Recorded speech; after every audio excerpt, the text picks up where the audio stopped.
দাঁড়িয়ে আছি পৃথিবীর একমাত্র বিভক্ত শহর লেফকোশাতে।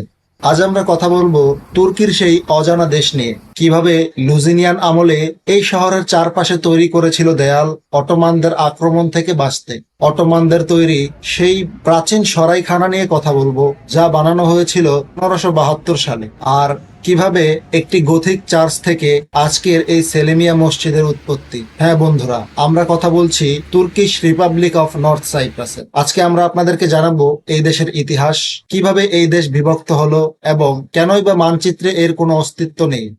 হ্যালো ভিউয়ার্স, আসসালামু আলাইকুম। এখন আমি আছি গির্না শহরে, আর এখন বাজে প্রায় 11টা। আর এখান থেকে লেফকোশা শহর প্রায় 24 কিলোমিটার দূরে।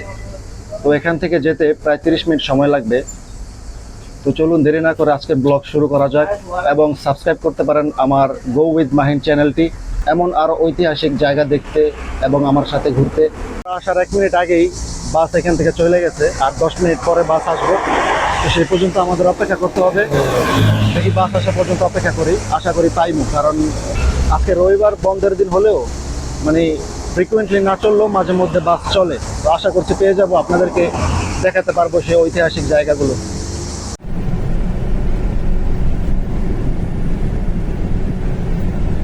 চলে আসলাম আমরা গির্না গেটের সামনে।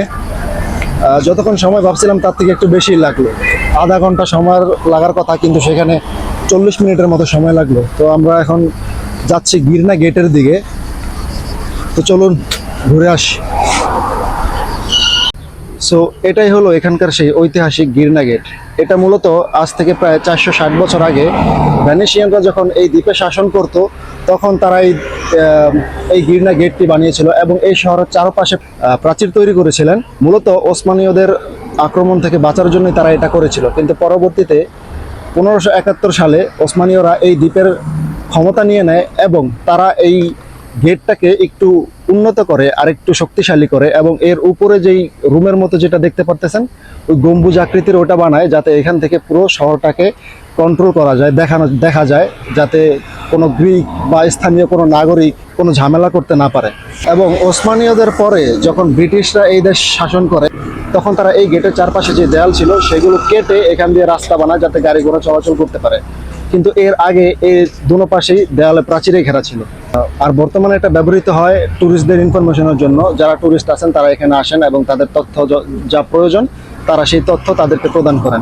ঘটনা শুরু 1571 সালে, যখন ওসমানীয়রা এই সাইপ্রাস দ্বীপটিকে দখল করে ফেলে এবং পরবর্তীতে 300 বছর এই দ্বীপে শাসন করে। কিন্তু 1878 সালের দিকে যখন রাশিয়ার বিরুদ্ধে যুদ্ধে ওসমানীদের ব্রিটেনের সমর্থনের প্রয়োজন হয়, তখন তারা এই সাইপ্রাস দ্বীপের প্রশাসনিক দায়িত্ব ব্রিটেনের হাতে তুলে দেয়। এবং 1914 সালে যখন ব্রিটেনের বিরুদ্ধে জার্মানির পক্ষ নেয় ওসমানীয়রা, তখন এই সম্পূর্ণ দ্বীপটিকে ব্রিটেন দখল করে ফেলে। তারপর 1960 সালে সাইপ্রাস ব্রিটেন থেকে স্বাধীনতা লাভ করে। কিন্তু এটাই শেষ না, এরপরে শুরু হয় অন্য ঝামেলা। তখনকার যে সংবিধান ছিল সেটা মূলত গ্রিক সাইপ্রিয়তদের পছন্দ হয়নি। এরপরে 1963 সালে শুরু হয় জাতিগত দাঙ্গা। গ্রিক চরমপন্থী দল ইউকা তুর্কি সাইপ্রাসের যেই বাসিন্দা ছিলেন তাদের উপরে নির্মম হত্যাকাণ্ড চালায়।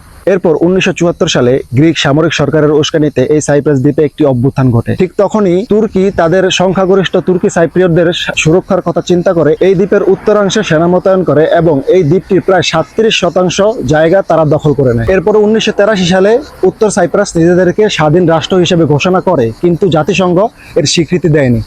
গির্না গেট দিয়ে ভেতরে কিছুটা হেঁটে আসলেই আপনি চোখের সামনে দেখতে পাবেন এক অপূর্ব স্থাপত্য। এর নাম বুয়ু খান। তুর্কি ভাষায় একে বুয়ু খান বলে, বাংলায় একে বলা যায় বিশাল সরাইখানা। 1572 সালে, অর্থাৎ অটোমানরা সাইপ্রাস জয় করার ঠিক 1 বছর পরে এই সুন্দর স্থাপনাটি তৈরি করা হয়। আচ্ছা, সরাইখানা মানে কি? সহজ কথায়, আগের দিনে যখন দূর দূরান্ত থেকে ব্যবসায়ী, মুসাফির ও পর্যটক উট বা ঘোড়া নিয়ে আসতেন, তখন তাদের রাত কাটানোর জন্য জায়গা ছিল না। এই বুয়ু খান ছিল তাদের জন্য এক বিলাসবহুল হোটেলের মতো। এখানে মুসাফিরদের থাকার ঘর ছিল, তাদের ঘোড়া রাখার আস্তাবল ছিল, এমনকি ব্যবসার জন্য বাজারও ছিল। আপনারা যদি মাঝখানের এই ছোট সুন্দর স্থাপনাটি দেখেন, এটি আসলে একটি ছোট্ট মসজিদ, বা তুর্কি ভাষায় মসজিদ বলে। আর এর নিচে রয়েছে পানির ফোয়ারা বা অজু করার জায়গা। ব্রিটিশ আমলে এটিকে আবার জেলখানা হিসেবে ব্যবহার করা হয়েছিল, কিন্তু এখন এটি নর্থ সাইপ্রাসের সবচেয়ে প্রাণবন্ত জায়গা। এখানে মানুষ আসে কফি খেতে, সাইপ্রাসের ঐতিহ্যবাহী হস্তশিল্প কিনতে, আর ইতিহাসকে ছুঁয়ে দেখতে। বুয়ু খান থেকে একদম কাছে মাথা উঁচু করে দাঁড়িয়ে আছে এই শহরের সবচেয়ে বড় এবং চমৎকার স্থাপনা সেলেমিয়া মসজিদ। কিন্তু আপনি যদি এর স্থাপত্যের দিকে ভালো করে তাকান, আপনার মনে একটা খটকা লাগবে। এর নিচের অংশটা দেখেন একদম ইউরোপীয় গথিক চার্চের মতো, কিন্তু উপরে আবার দুটো বিশাল মুসলিম মিনার।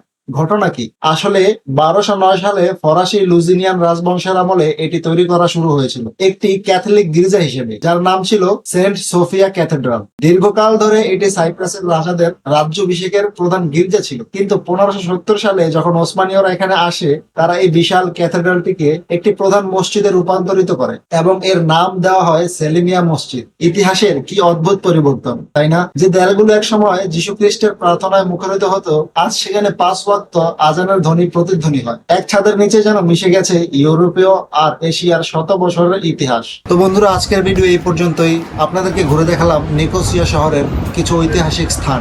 এমন আরো নতুন নতুন ঐতিহাসিক স্থান দেখতে সাবস্ক্রাইব করতে পারেন আমার চ্যানেলটি, এবং ভালো লাগলে লাইক, কমেন্ট, শেয়ার করতে ভুলবেন না।